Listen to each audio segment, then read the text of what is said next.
Hello guys, എന്താണ് എല്ലാവരോടും വിശേഷങ്ങൾ? സുഖമല്ലേ? കുറേ ദിവസമായി ഒരു വീഡിയോ ഇടണം അങ്ങനെ എന്ന് വിചാരിച്ചിട്ട് ഇടാൻ പറ്റിയില്ല. അപ്പോൾ എന്തായാലും നമ്മുടെ ഒരു ചെറിയൊരു പച്ചക്കറി തോട്ടം, അപ്പോൾ അതിൻ്റെ വ്ളോഗുമായിട്ട് വരാമെന്ന് കരുതിയിട്ടാണ് ഞാൻ ഇരുന്നത് കേട്ടോ. അപ്പോൾ നമുക്ക് ആ വീഡിയോ കാണാം. ഇതിൽ ഞാൻ കുറച്ച് തക്കാളി തൈകൾ, അതുപോലെ മിളക്, തക്കാളിയൊക്കെ ഉണ്ടാക്കിയിട്ടുണ്ട്. തക്കാളി ആദ്യം ഞാൻ താഴത്തു നിന്ന് പറിച്ചിട്ട് ഇവിടെ കൊടുന്ന് നട്ടതാണ്. അപ്പോൾ അതിൻ്റെ മേലെ തക്കാളി ഉണ്ടായിട്ടുണ്ട്. അല്ല, രണ്ട് തക്കാളി ഉണ്ടായിട്ടുണ്ട്.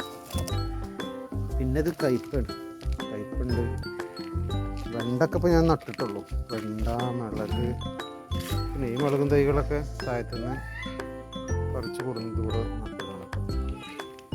പയറുകളൊക്കെ, ഈ മീറ്റർ പയർ, അങ്ങനെയുള്ള പയറുകളൊക്കെ ഞാൻ ആ ചാക്കുകളിലൊക്കെ നട്ടിട്ടുണ്ട്, മുളച്ചിട്ടില്ല. അപ്പോൾ താഴത്തിരുന്ന് ഞങ്ങളുടെ കൃഷി ഉണ്ടായിരുന്നു. കുറേശ്ശെ മുളക്, വെണ്ട അങ്ങനെയൊക്കെ ഉണ്ടായിരുന്നു അവിടെ താഴത്ത്. അപ്പോൾ അത് അവിടെ ഇറങ്ങാൻ സ്ഥലമില്ല. നമുക്ക് കുറച്ച് സ്ഥലമുള്ളൂ, 4 സെൻറ്റ് സ്ഥലമുള്ളൂ. അപ്പോൾ അതിൽ അങ്ങോട്ടും ഇങ്ങോട്ടും ഇറങ്ങാൻ സ്ഥലമില്ലാത്ത കാരണം അപ്പോൾ ആകെ കച്ചറായിട്ട് അങ്ങോട്ടൊന്നും ഇറങ്ങാൻ പറ്റിയില്ല. അത് വലുതായപ്പോൾ ചെടികളും ഇതൊക്കെ ആയിട്ട്. അപ്പോൾ അതൊക്കെ ഞാൻ അവിടുന്ന് ഒഴിവാക്കി. അപ്പോൾ ഈ കോണി റൂമിൻ്റെ പണി കഴിഞ്ഞിട്ടുണ്ടായിരുന്നില്ല. ഇതിവിടെ സീറ്റ് വെച്ചിട്ട് അടച്ചിട്ട് ഇട്ടില്ലായിരുന്നു, അങ്ങോട്ട് കയറാനൊന്നും പറ്റിയില്ല.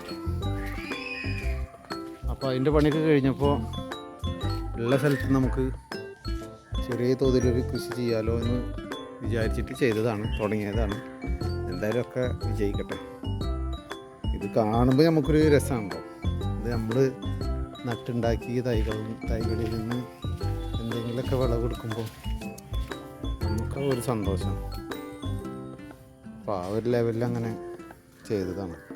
ഉണ്ടാവാറുണ്ട് കേട്ടോ. പച്ചമുളക്, തക്കാളി, വെണ്ട അങ്ങനെയുള്ളതൊക്കെ കിട്ടാറുണ്ട് താഴത്തുള്ളുമ്പോൾ. അപ്പോൾ നമ്മളിപ്പോൾ അതൊക്കെ മേലേക്ക് വെച്ച് ആദ്യം മുതലാണ് ഇപ്പോൾ ഈ തൈകളൊക്കെ ഇതിൽ നട്ടിട്ടുണ്ട്. ഇത് പപ്പായാണ് കേട്ടോ. പപ്പായ എന്ന് പറഞ്ഞിട്ടുണ്ടെങ്കിൽ ഒരു വേറെ സൈസ് പപ്പായ.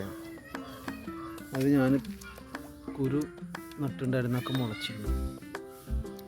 പിന്നെ ഇതൊക്കെ ഒരു മുളക് തൈകളാണ്, കാശ്മീരി മുളക് തൈകളാണ്. അതൊക്കെ ഇന്ന് പറിച്ച് നടാണ്ട്. പിന്നെ ഈ ചാക്കുകളിലൊക്കെ പയർ ഒക്കെ നട്ടിട്ടുണ്ട്, അതൊന്നും മുളച്ചിട്ടില്ല. അപ്പം അതിൻ്റെയൊക്കെ വീഡിയോ ഞാൻ ഇൻഷാ അല്ലാഹ് ഒക്കെ മുള വന്നതിൻ്റെ ശേഷം ഞാൻ കാണിച്ചു തരുന്നുണ്ട്. ഓക്കെ, അപ്പം അത്രേ ഉള്ളൂ.